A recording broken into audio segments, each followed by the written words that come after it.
The two biggest mysteries in life are how to be healthy, which is often code for how to lose weight, and how to be happy. Being healthy isn't about refraining from the pleasures of life. That often leads us to being unhappy. Hi, I'm Jack Hirsch, and I'm going to teach you how to live every moment conscious of your inner workings so you can be happier and healthier for the rest of your life. Episode 5, The Second Amigo. How you eat. Enjoy, but don't explode. We address the importance of understanding that not all foods are created equal, and that we have to take responsibility for choosing the foods that are right for us. But that is only one of the three amigos. Quite simply, we don't need most of the food we eat. That's right, we don't need most of the food we eat, but we eat it anyway. Take a typical dinner. We sit down, we put 3 pieces of chicken, rice, potatoes, etc. on our plates. Now, before you start eating, let's look at this plate and think about the fact that the amount of food, if we squished it into a ball, would probably be larger than our stomachs. Most of the time, when we eat a meal, we are literally shoving food down our system that's larger than what our body was designed to eat in one sitting, which in turn is more than is natural for our bodies to handle. Our stomachs are elastic, like a balloon. Our bodies were designed to ideally eat enough to fill the balloon, just enough, but before it starts to stretch and expand. However, as our stomach is elastic like a balloon, it will begin to stretch if we eat more than we're supposed to. And over time, our stomachs will actually stretch more to accommodate the food we get it accustomed to eating. Ever have that really full, uncomfortable feeling after a big Thanksgiving meal? We've all been there. But if we remember that feeling, that wasn't such a good feeling of, yay, I'm full. It was more of a gross, what did I just do feeling. So if that's the case, why did we go so far? What made us get to that point? And why didn't we stop eating earlier? I would like to suggest that it's nothing more than FOMO that gets us into trouble.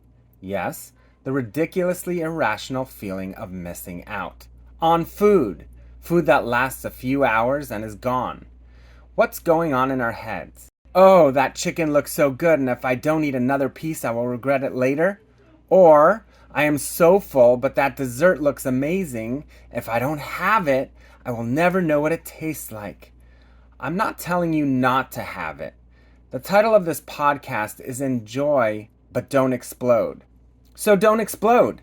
You see, the idea with this one of the Three Amigos is not to get us to the over full feeling, because that feeling really is your body telling you that you ate too much, and you will suffer the consequences of a surplus of food, calories, and potentially fat in your system. So if you're able to freeze the scenario and make a decision of FOMO and regret later, or a healthy smart choice now, which would it be?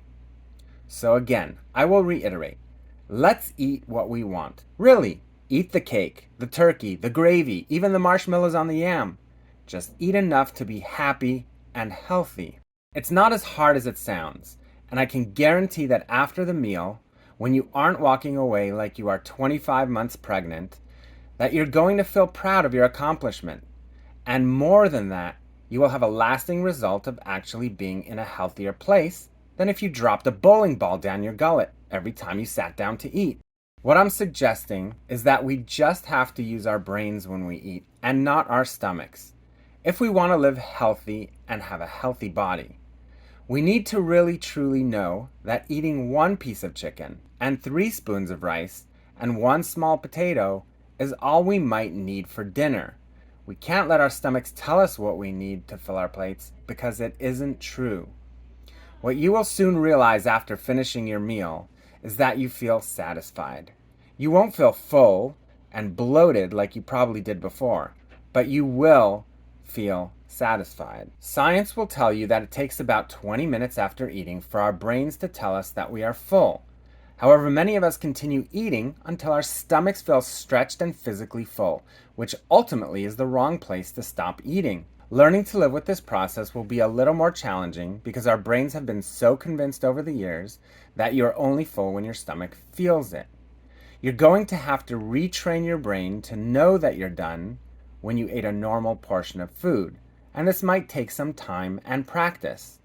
You are simply going to have to get used to this new feeling, and it most likely will not feel natural or right in the beginning. Your brain is going to try and tell you that you are still hungry. And if you're hungry, it's your body telling you to eat, right? Like something bad might happen. Wrong.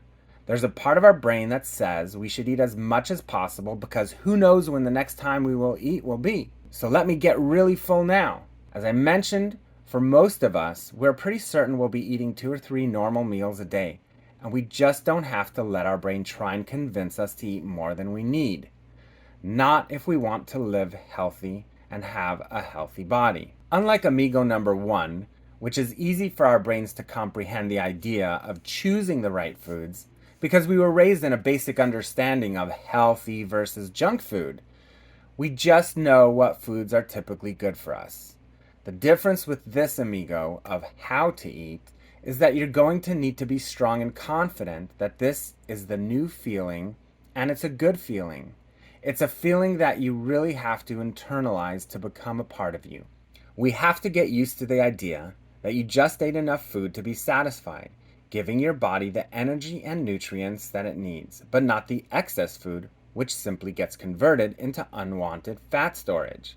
We have to remember that every time we put something in our mouths, it will have an impact on our health and our body. So before you eat something, anything at all, it could be a snack or even during a formal meal, stop and think. Do you need that food or do you just want that food? It's okay if you want it. Go ahead and eat it. But be aware that you'll be making a decision to eat something that you probably don't need, which means you are going to be also making the conscious decision to increase the potential fat content as well, and hence weigh more or not be losing weight the next day. And this is okay. It really is, if that's what you choose. The idea here is to give us awareness of the 3 Amigos, so you begin to take control over when you choose to eat healthy or when you don't. You see, I'm not telling you to refrain from the things you want to enjoy. The idea is that we create a very keen awareness, so you begin to be in control and not on autopilot, just eating your way through life. Through these methods, I'm able to eat whatever I want, whenever I want, because I have learned how to harness the 3 Amigos to keep me healthy. So I won't eat junk all the time, and I've learned not to eat more than I do. This has created my ability to literally lose weight or keep it off most of the time and enjoy the things I want when I choose to. Why? Because I'm in control. I'm in control of the 3 things that determine my weight destiny. But there's one more Amigo that we need to learn about to fully harness the power of the 3 Amigos and take control of our weight destiny. If you like what you've heard so far and want to be informed when we come out with new episodes, please be sure to subscribe to this channel.